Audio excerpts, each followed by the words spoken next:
Bonsoir à toutes et tous.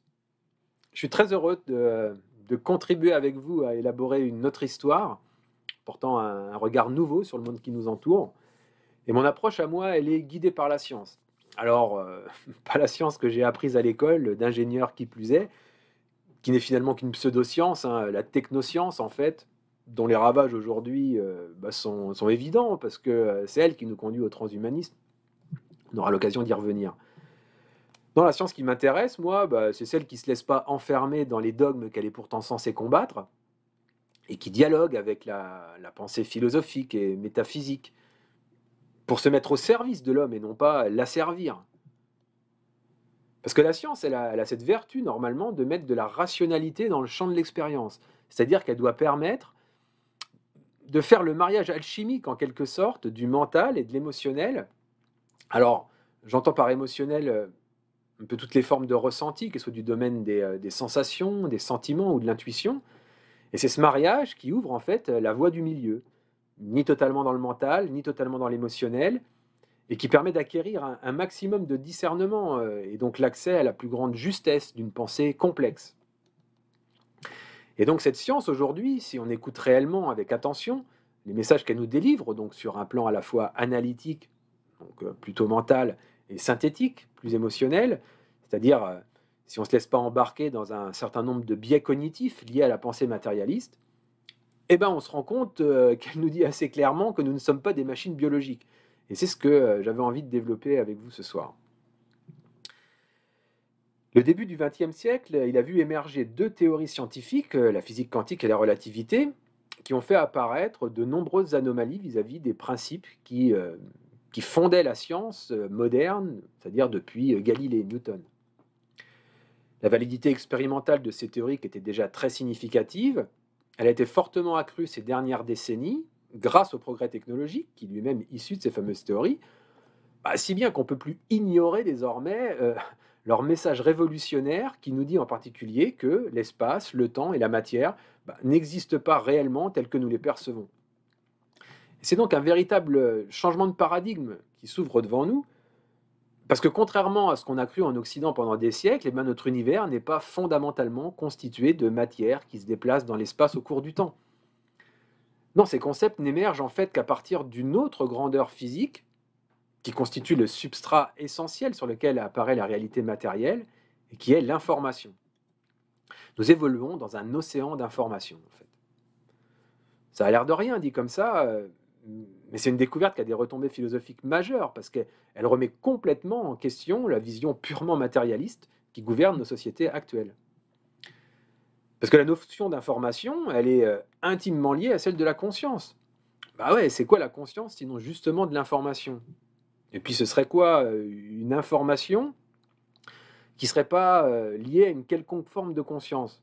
Vous voyez, information, conscience, l'un ne va pas vraiment sans l'autre. Alors si la physique nous dit que nous évoluons dans un océan d'informations, du coup c'est la conscience elle-même qui apparaît comme la toile de fond du monde, la donnée la plus primordiale avant toute notion d'espace, de temps ou de matière, qui viendrait donc s'y imprimer en second lieu. Et on observe alors une ultime convergence, comme l'a écrit Jocelyn Morisson, entre les progrès de la science, la philosophie et les enseignements des traditions spirituelles millénaires. Et cette convergence indique que nous ne sommes pas simplement un corps muni d'un cerveau qui produirait de l'activité consciente, mais quelque chose en amont de ça, la conscience elle-même.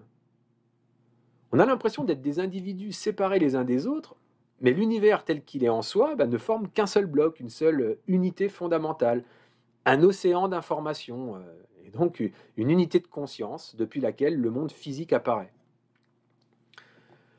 Or, la vision matérialiste du monde qui sévit depuis Descartes, bien que lui-même ne l'était pas, un matérialiste, elle a réduit l'homme à une machine biologique. Alors, il n'est pas étonnant que cette croyance nous entraînait vers un futur dans lequel l'homme aurait fusionné avec la machine, à savoir le transhumanisme, présenté comme voie naturelle d'amélioration des capacités humaines grâce à la technologie. Oui, mais si cette vision reposait sur une erreur fondamentale qui soit de nier l'existence d'une extension immatérielle du corps physique des êtres vivants, d'autant que cette assertion n'a non seulement jamais été démontrée, mais qu'il y a beaucoup d'arguments scientifiques et puis d'éléments factuels qui laissent à penser que la conscience existe effectivement au-delà du corps.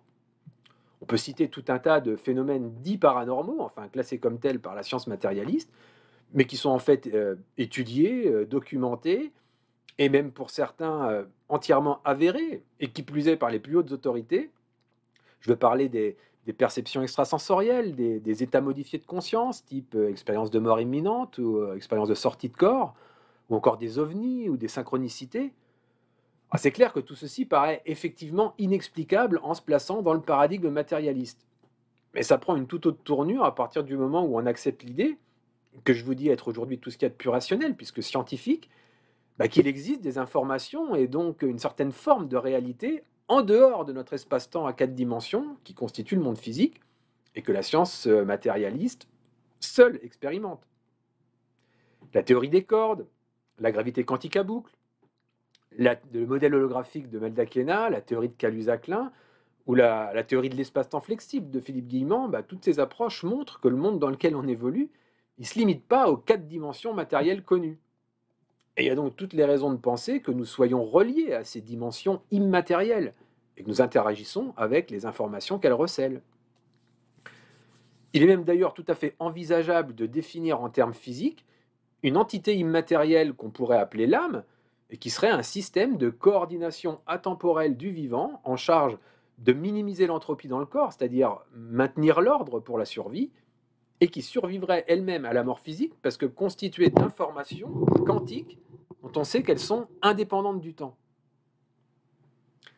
Et donc pour ce qui est de cette idéologie transhumaniste fondée sur la réduction de l'homme à une machine biologique, bah, vous voyez qu'elle repose sur quelque chose de totalement étranger à ce que la science nous dit aujourd'hui sur la nature de la réalité.